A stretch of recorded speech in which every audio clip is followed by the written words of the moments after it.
चलिए अज अब हम आप लोगों को सूट सिस्टम के बारे में पढ़ाते हैं। सूट सिस्टम जो होता है ना, देखिए aerial part of the plant होता है जो कि ज़मीन के ऊपर होता है, और ये बेसिकली जो होता है वो 3 पार्ट से बना होता है, main stem, branches and it's leaf. अब इसमें जो ये आपका स्टेम पोर्शन होता है, स्टेम जो और ब्रांचेज जो होता है वो सपोर्ट एंड कंडक्शन के लिए होता है। मतलब ये आपको सपोर्ट देता है, लीफ को सपोर्ट देता है, पूरे ब्रांच को सपोर्ट देता है। ये सब जो होता है सपोर्ट और कंडक्शन के लिए होता है। स्टेम जो होता है वो वेस्कुलर टिश्यू, जो स्टेम में वेस्कुलर टिश्यू होते हैं उससे कंडक्शन का हेल्प होता है। मतलब कि आपका खाना जो आपका लीफ में बनता है क्लोरोफिल के प्रेजेंस में, वो उसको रूट तक ले जाता है, और रूट से वाटर और मिनरल्स जो होता है वो आपका लीफ तक ले जाता है। तो इसका मतलब ये है कि टिश्यू में जो आपके वो होते हैं, क्या बोलते हैं, स्टेम में जो आपका वेस्कुलर टिश्यू जो होता है वो हेल्प करता है कंडक्शन में और ट्रांसलोकेशन में, ये आपका हेल्प करता है।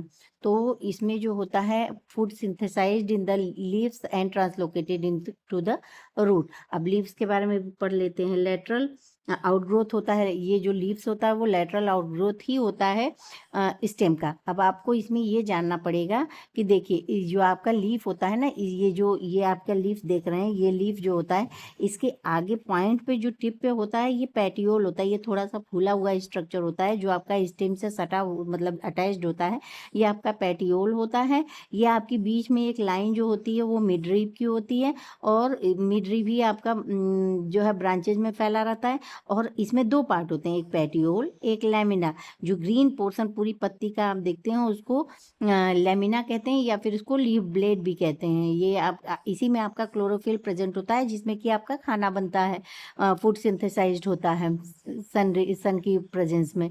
तो ये एक पत्ती का स्ट्रक्चर हो जाता है। लीफ है स्टॉक कॉल्ड पेटियोल। लीफ के आगे जो फूला हुआ स्ट्रक्चर होता है उसको स्टॉक कहते हैं। फ्लैट ग्रीन पोर्शन जिसमें क्लोरोफिल होता है उसको लीफ ब्लेड या लैमिना कहते हैं, उसको लीफ ब्लेड या लैमिना कहते हैं।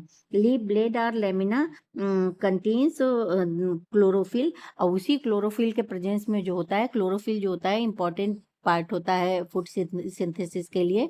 तो उसी को हम लोग जो है ये आपके लेमिना या फिर लीफ ब्लेड में पाया जाता है। अब आपको एक चीज़ और समझनी चाहिए कि जो पूरा आपका स्टेम होता है इसमें मतलब आप देखे होंगे अक्सर कई कई जगहों पे, कहीं भी आप किसी भी प्लांट को उठा लीजिए तो उसमें आप देखेंगे कि एक पोर्शन के बाद दूसरे पोर्शन पे एक डिवीजन होता है। तो ये जो जहाँ से कट होता है ये आपका नोड होता है, और इसके बीच का जितना पोर्शन होता है उसको इंटर नोड कहते हैं। इसी लीफ से, इसी नोड से जो आपका लीफ निकलता है, जो पेटियोल आपका होता है, वो इसी से अटैच्ड होता है, नोड पे अटैच्ड होता है। लेकिन हाँ, एक चीज़ इसके बगल में और है कि इसके बगल में देखिए ध्यान से, आपका एक छोटा सा स्ट्रक्चर और है जिसको कंडेंस्ड या फिर अनडेवलप्ड सूट कहते हैं। यहीं से ये बहुत मेरिस्मेटिक कंडीशन में होता है। इससे भी आपकी पूरी एक ब्रांचेस का निर्माण होता है। ये आपका लीफ से अटैच्ड होता है। यही जो होता है बाद में ये अनडेवलप्ड या फिर कंडेंस्ड सूट जो होता है बाद में आपका ग्रो करके ब्रांचेस बनाता है। तो ये आपका पूरा का पूरा एक सूट सिस्टम का पूरा व्यू हो गया। इसी तरह से आपका पूरा सुबह मैंने आपको रूट सिस्टम पढ़ाया था, अब मैंने आपको सूट सिस्टम पढ़ा दिया। इसके बाद मैं आपको रिप्रोडक्टिव पार्ट्स के बारे में बताऊंगी। अभी मैं वेजिटेटिव पार्ट्स के बारे में बता रही थी, अब मैं आपको रिप्रोडक्टिव पार्ट्स के बारे में बताऊंगी। थोड़ा थोड़ा थोड़ा थोड़ा इसी तरह से करके पढ़ा जाएगा। Thank you.